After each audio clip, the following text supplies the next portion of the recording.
Okay, today is a review I've been looking forward to. About a year ago, one of my friends on social media and subscribers to this channel, Rachel from Flavor Source, she asked me if I'd tried a particular perfume that she was very enthusiastic about, and that perfume was Anatole Lebreton GRIMOIRE.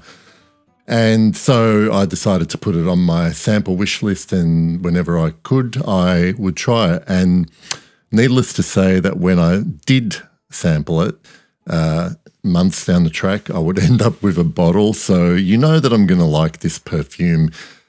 This was released in 2016, and I'm going to admit right here and now that I had to actually look up the definition of grimoire, because I'd heard the word before, but I didn't really know off the top of my head exactly what it meant. Grimoire, from what I can gather, is basically the name of an old text or like a big book of spells and all other manner of magical texts.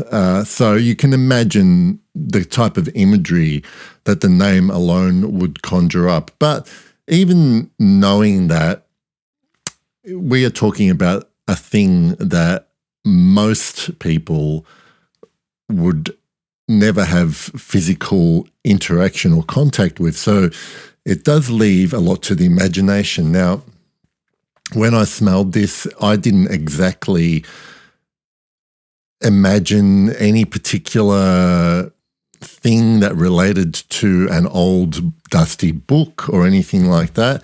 I was just really enchanted by what I was smelling, because it wasn't quite like anything I'd smelled before. So I'm going to spray on the opening, as I normally do. I've got the dry down going on one hand. This perfume is, first of all, I'll say it's a contrast. It's a split personality perfume, because the way it opens, for me at least, does not give any hint to how it will end up drying down.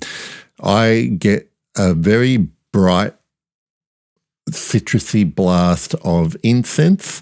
I can smell essentially frankincense that I'm familiar with, a lemmy resin, which has kind of lemony aspects to it as well, and also bergamot. Now, these notes are all listed on the note pyramid, and I can smell them in the opening. And the other thing that accompanies this perfume right from the opening all the way to the dry down is the unmistakable odor of cumin. So we'll get to that in a little bit. But essentially it opens bright, a bit sunny, a bit optimistic, a little bit innocent. But what this perfume has is a little bit of what I would describe as kind of not so much sinister innocence, but not entirely an angel of a perfume as it turns out. It then develops into this really interesting midsection where it's hard to pick out some notes. I start to get quite a bit of sort of airy aromatics that slowly begin to sweeten. It gets a little bit musky, even just sort of clean musk, not too dirty, because with the cumin there from start to finish, it probably would be a bit too much for a dirty musk to come into this. But it does begin to darken from light to shade, as if you're entering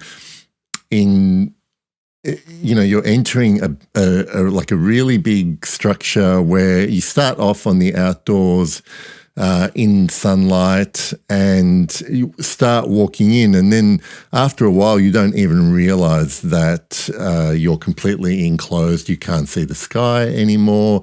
It's dark and airy tall ceilings, hard surfaces, echoey. This is what the smell kind of does as it begins to develop. And then it gets a little bit dusty and aged, for want of a better word, little bit dusty and aged. And the cumin also changes. Maybe it reacts to the way the other notes are evaporating, the volatility of the opening of those top notes, and then combining with the longer lasting muskiness in the base. Now, there are two types of lavender listed on this perfume pyramid. I must admit, I don't actually smell lavender as I would normally recognize it. If it's doing anything in here, it's providing that airiness that happens in the middle.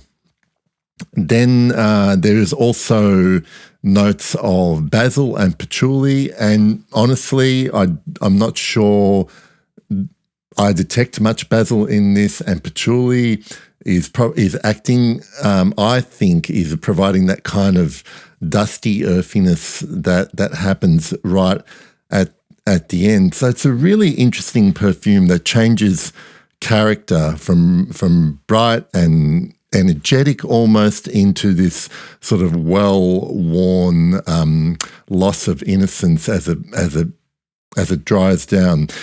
I will give you a very sneak peek into the inner workings of how my brain works. And I think only Harry Potter fans will probably understand this reference.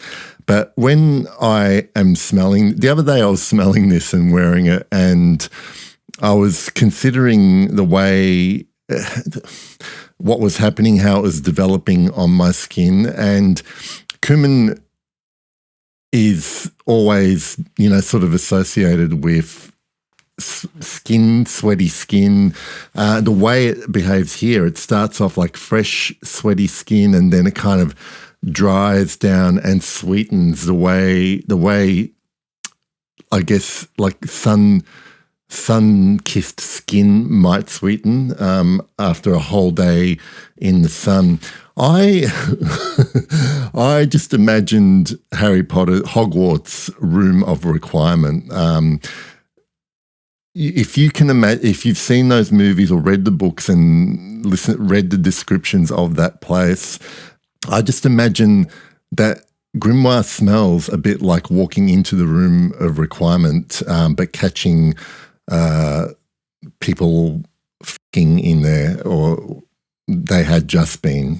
So it's a really good perfume for playing on your imagination because what it's based on is almost a little bit abstract.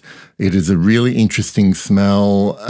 If you like incense, it's a very good incense for the first half. If you like slightly animalic, spicy smells, i.e. the cumin, it's really well done. And in fact, some parts of it at times remind me a little bit of MFK's Absolute pour le soir, without all that extra Uranus honey and the sweetness of the benzoin. This is a bit drier, probably a little bit less challenging, I think, than Absolute pour le soir. But it's a really wonderful, unique perfume, unlike anything really that I've smelled. And when I talk about the incense here, this is not churchy incense. This is just, I think it's appropriate for Grimoire because it kind of conjures more imagery of people casting spells and practicing a little bit of witchcraft and black magic. It's a beautiful perfume. Other than all of that fantasy that happens with this perfume, it just smells really good on my skin. It lasts all day. I get easy 10 hours. I can still detect it on my skin. Projections, a couple of feet, which is really my sweet spot, I think, when it comes to perfume. I don't want to choke out a room ever. So I can't recommend Anatole Lebreton's Grimoire highly enough. That's my review, and I'll see you all very soon. Bye.